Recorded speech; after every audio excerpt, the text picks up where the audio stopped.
My name is Jim Conaway. This video presentation is being made for EDU 503 Sports Law class of part of William Woods University. The title of this video presentation is a Title IX self-audit of Ruskin High School. To begin with, determining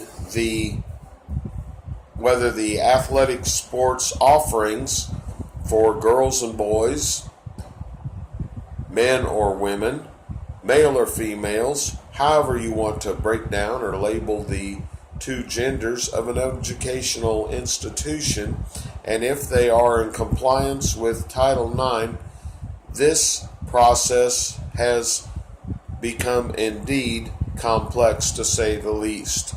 In the meantime, the Title IX self-audit procedure consists of 39 pages in Chapter 3 of the LTC Legal Issues in Athletic Administration 2 manual. This self-audit procedure at the same time will allow an athletic administrator to truly determine whether his or her institution is indeed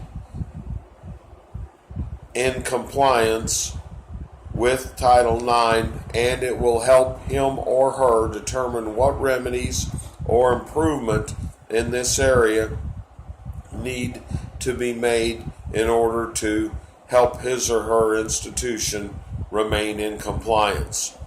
The first part of this three-pronged test is in regard to participation opportunities. The first area is what's called substantial proportionality. This is where the ratio of male athletic participation and female athletic participation must be substantially proportional to ratios of the male and female enrollment. The Ruskin High School enrollment that was submitted to the Missouri State High School Activities Association for the 2015-16 and 2016-17 two-year cycles was 1,454. A percentage of 52.1 or 757 were girls, and a percentage of 47.9 or 697 were boys. 9 sports are offered for the boys, and there were 215 participants on the 9 different teams during the 2014-15 school year, 38 of which participated in more than one sport. 8 sports are offered for the girls, and there were 162 participants on 8 different teams during the 2014-15 school year, 21 of which participated in more than one sport. The percentage of boys participating in sports are 30.8 of the student body, whereas with the girls that figure is 21.4. The percentage of boys that make up the athletic program are 57, while 43% are female or girl students. In the second area of this three-pronged test is what is labeled as history and continuing practice, where the school must, as a continuing practice, at least in the very recent, show a trend of expanding its women's sports offering. Ruskin High School is a member of the Kansas City Suburban Conference, and as a member institution offers participation in every offered conference sport except swimming and diving. swimming and diving was a Ruskin sport for both the boys and girls until the 2004-05 school year, when it was determined that the number of participants did not justify the expenditures necessary for participation in the sport. And at that time, both boys and girls swimming and diving were dropped from the athletic landscape of Ruskin High School. Volleyball and track and field for girls became a Ruskin High School sport offering during the 1974-75 school year. Cross country, softball, golf, tennis, and basketball were added during the 1975-76 school year. Soccer was added during the 1979-80 school year. No additional sports offerings have been added since that time. The same is true of boys' sports as well. Every boys' sport has a matching girls' sport, with the exception of wrestling. Wrestling, interestingly, had only 6 male participants and 1 female participant during the 2014-15 school year. A no-cut policy exists for every Ruskin High School sport except boys basketball, where nearly 100 tried out for roster spots during the 2014-15 school year.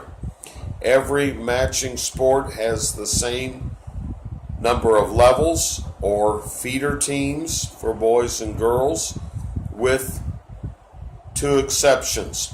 The first is in boys basketball, where a varsity, junior varsity, sophomore, and freshman team are fielded, and the girls basketball program that offers only varsity, junior varsity, and freshman competition. Boys baseball offers a varsity team and a junior varsity team, while the girls softball team has only a varsity team.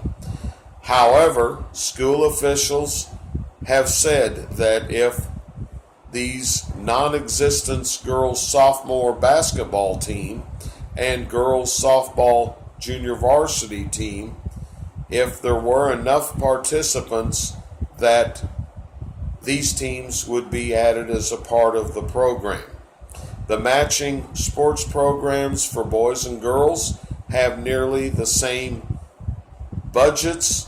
The exception may be football in comparison to volleyball. Have an equal number of coaches that are on the coaching staff, and the coaching experience level is nearly the same for the boys and the girls. Both boys and girls play the same number of allowable contests by Misha. Both boys and girls share the same athletic facilities, and both boys and girls use the same method of travel to away and home contests. The third prong or area of this test is what's called full and effective accommodation, and this is where institutions should show that athletic interests and athletic abilities of an institution's female enrollment have been fully and effectively accommodated. Offering a sports participation summary to all of the female students of Ruskin High School, and offering an online survey to be taken by other stakeholders such as parents and community members would be an ideal method of assessment in this area. However, a survey of this type has not been taken, and it would provide a good method of measurement. To sum up, conclude, and analyze this 3-pronged test, I believe that Ruskin High School is in compliance with the spirit of the components of Title IX based on its history and continuing practice of the offerings of girls' sport. Another strong suit or point is the no-cut policy, and the policy that additional feeder teams would be added if the number of participants increased. However, this review does indicate that recruiting efforts and methods to increase the number of female participants needs to be implemented. Surveys of female students and other stakeholders in the Ruskin attendance area would also be helpful in determining ways in which measurement and improvement could be made. Then there are two other tests that were a part of this 39-page self-audit process. The second one was another two-prong test, and it looks at the effective accommodation and levels of competition. Once again, I think that Ruskin High School as an institution shows matching boys and girls programs that are offered.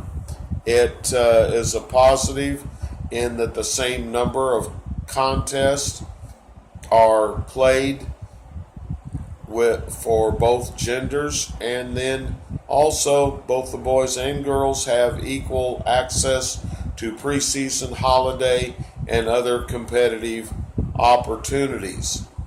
The second component of this two-prong test is the athletic financial assistance, and once again I said that the two programs, the two genders, boys and girls, have budgets that are nearly identical. Then the last way to measure or audit a comparison between boys and girls sports offering is a breakdown of what's called an acronym called Playing Fair.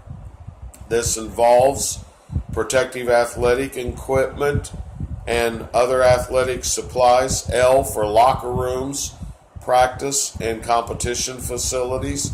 A, the allocation of transportation benefits and other per diem allowances. Y, for years of experience, quality and compensation and assignment of coaches. I, for institutional housing, dining facilities, and other related services. N, for the nature of publicity, marketing, media services for the athletic programs. G, for game and playing time scheduling. F, for facilities for and access to athletic training benefits and medical assistance. A, for academic tutoring for student athletes. I, for institutional support services for athletic programs. R, for recruiting resources provided to athletic programs. While a lot of these that are listed in this acronym, Playing Fair, may be more applicable to college programs, if one measures and looks at these 11 areas, one would find that the boys program and girls programs are treated nearly the same. At any rate, the 39-page area that is in this manual will indeed help the athletic administrator find out quickly where his institution stands and how to look at measures of improving the program and hopefully attracting more female participants in future years.